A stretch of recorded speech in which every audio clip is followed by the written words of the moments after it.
Hi, y'all. Okay, so today I want to walk you through one of the tools that I use to help me choose color palettes when I'm feeling stuck or if I want to use a picture for inspiration. Okay, so I am actually at my big computer instead of my laptop.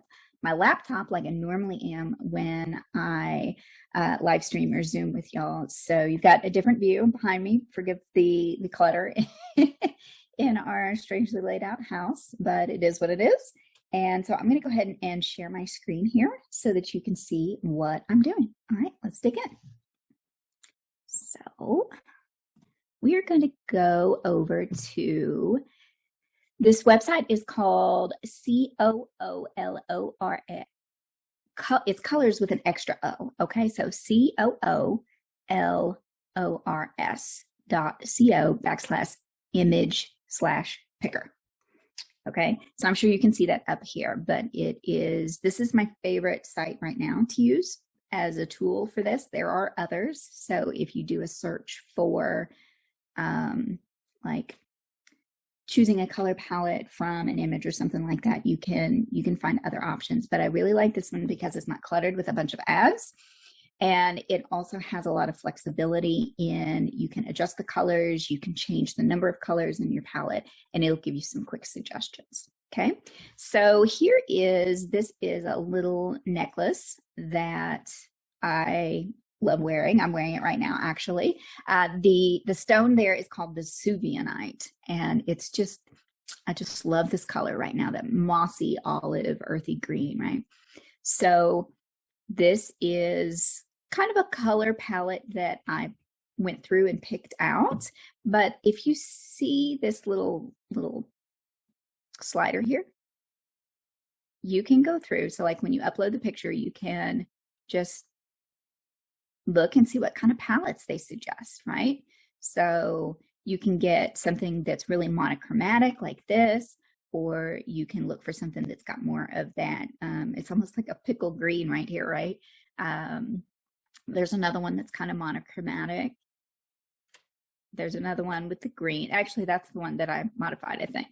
So anyway, these are some examples of what colors you might pull from this image. And this is, well, a pretty monochromatic image, right? There's not a lot of different colors here. So that actually makes this one more of a challenge to pick out a color palette that you like. Let's try another one though, so that I can show you through this whole process. All right, so I'm going to browse image, and you can either drop in a URL if you're pulling the image from somewhere on the internet, like if it's not your own picture, or you can upload from your computer. And so here I have, these are some of our pictures that I saved from the little challenge that we just did. And here is one. This one is also a little bit monochromatic, right? And so even this first palette here is it's all browns and grays. So let's take a look and see what else pops up. All right. Oh, I like that richer brown there. And see, this one's pretty cool. The blue, it's like a country blue, right? And then that yellow in there. So we've got brown and yellow and blue is what I see in this palette, right? So all of our options. So I kind of like this one too, with the blues and the browns in there. All right, so let's say we want, all right, so I like that gold. All right, let's take this one because it looks fairly balanced, but it's kind of boring, right? And so let's punch it up a little bit, or let's see if we can. All right, so let's take this. So you see when I click on one of the colors, it changes to the dot. So it shows you where it's pulling that color from. So like this one, this blue here. And so if we pull it over here, now it's a little bit brighter, right? So let's take this brown, and I want to bump up the contrast here, but I don't want to go all the way to black. I want to keep it in the brown family. So let's try that. All right, let's take this yellow and let's come in here to this lighter section and see what that looks like in there. All right, so that's really bright, almost like a lemony yellow. Let's leave that there for now. And let's come back to this orangey tan. Let's pull that over here. Ooh, yeah, I like this. Oh, interesting. let's leave that there. Let's, you know what, let's add another color. That's another cool feature here, right? So you can tell it how many colors that you want. So if you're working with a set of mini skeins, or you want to work with a set of mini skeins, you can say, I want 5 colors, or I want 6 colors. Okay, so let's see, we've got our brown here, and I want to pull in another one of those red tones. Where is it? Kind of that terracotta red. Maybe that one.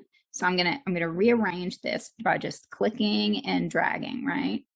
So I've got this blue. Where does that blue belong? I don't know.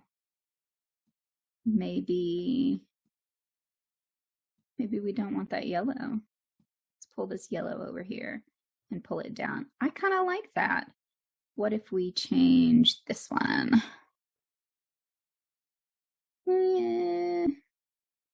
Back to yellow? Nah. What about one of these browns? Nah. I do like the kind of taupey, beigey brown. Anyway, so yeah. You know, I love the yellow in this picture, but I don't love it in the palette. And that's okay. You know, if you are picking, let's drop the blue out and see how we like that. Okay, that's okay. So this could be a palette, or the blue without the yellow could be a palette. I think I like the yellow better. Or maybe,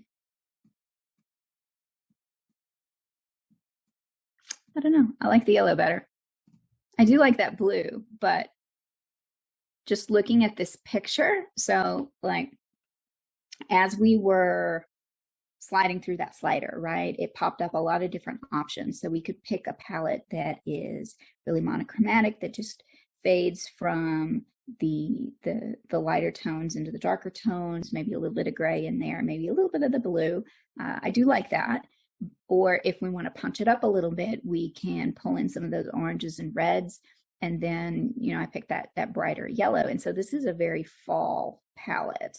So when you're choosing the colors, don't be afraid to use your emotions, right? So what are you feeling when you are looking at this picture? What colors do you associate with the feelings that you want to feel with this project that you're going to create using inspiration from the colors in this image? So don't be afraid to feel your way through it. Now, if you want to get more technical about it, you can try, I like to include some neutral colors and some pops of color. And so with this particular, the orange and the red is more of our pop. The yellow could be a pop, depending on the yellow that you picked. And then our browns are our neutrals. The yellow is also almost kind of a neutral, right?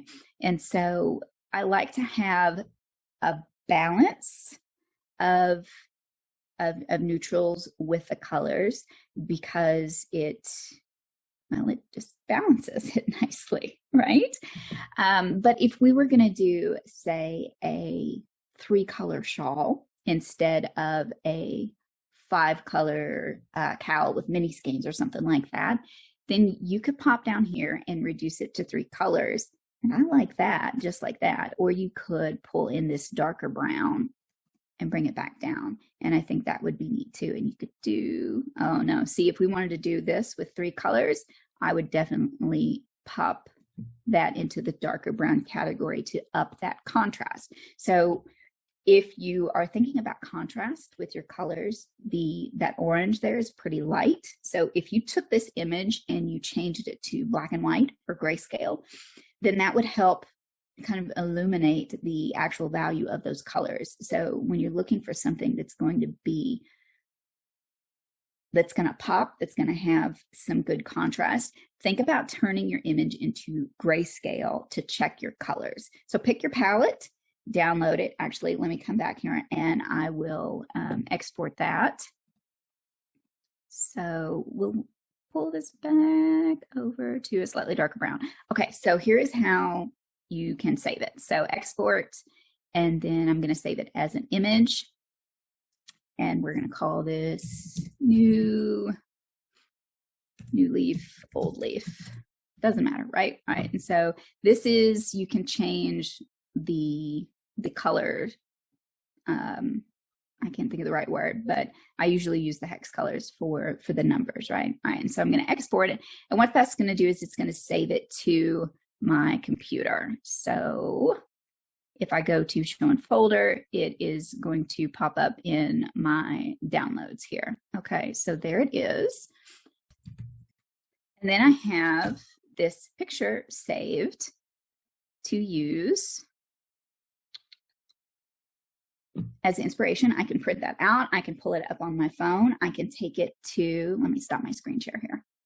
So I can save it. I can take it to my local yarn shop, or I can go online to my favorite indie dyers. I can take that picture and look at those colors, that color palette that I picked out, and then I can look for colors that match it to create a project using those colors that were inspired by a picture that means something to you. So yeah, take a look at the tools that are out there. Besides, you can, like I said, you can try other ones. This one was coolers, right? And then another thing, let me go back. Let me share my screen again because I want to show you one more thing. So if you're looking for inspiration, here we go. Like if you don't want to choose your own pictures, Design Seeds is a great source. So that's design-seeds.com. And they have some really cool pictures and color palettes already created. She's been doing this for a long time, since 2009, it says. And so I love looking through her palettes because she's really good at choosing colors out of them. Okay, so that is, I think, all I wanted to talk about today, with just kind of demonstrating how to pull colors from a picture of your own and use that to create a color palette to work from when you are working on, designing, picking out colors for a project. So remember, with that site in particular, you can change the number of colors. So if you want just 2 colors, 3 colors, 6 colors, it doesn't matter. You can change it and then let it give you some suggestions, and then you can tweak the colors pretty easily. So yeah, it's a great tool. Check it out, or search and see if you can find your own. I know that there is, I think Adobe has something that you can use. Canva has something that you can use, but I really like the control that I have over this one. So that's why I'm recommending that particular one. And yeah, I think that's all I wanted to talk about today. So if you got any questions, let me know. I hope you enjoyed this little look at one of the tools I like to use to help me choose colors when I need a little extra help. And yeah, go have fun with it, experiment with it. If you got any questions, let me know. I'll talk to you next time. Bye.